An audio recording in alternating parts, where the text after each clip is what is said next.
বিড়াল হচ্ছে সবচেয়ে সুন্দর একটা প্রাণী। বিড়ালটা হচ্ছে আমাদের আবেগের জায়গা, ভালোবাসার জায়গা। নবীজির একটা বিড়াল ছিল, নাম হচ্ছে মুয়েজ্জা।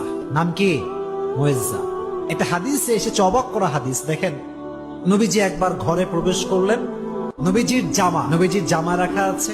হাদিসে এসেছে, নবী যখন ঘরে প্রবেশ করলেন, দেখলেন জামার এক সাইডে ছোট্ট একটা বিড়াল আরামে ঘুমাচ্ছে। সুবহানাল্লাহ, ঘুমিয়ে আছে। নবী যখন আসলেন, তিনি চাইলে ডাকতে পারতেন যে বিড়াল ওঠো, আমার নামাজের সময় হয়ে গেছে, আমার জামা আমাকে দাও। এই হাদিসটি আমি সকালে পড়েছি, বড্ড অবাক হয়েছে। হাদিসে এসেছে নবী বিড়ালকে ডাকেন নাই, তার শরীরে স্পর্শ করেন নাই। নবীর জামার যে অংশে বিড়ালটা শুয়েছিল, নবী যে ওই অংশটুকু কেটে ফেলেছেন, তবুও বিড়ালকে ডিস্টার্ব করে নাই।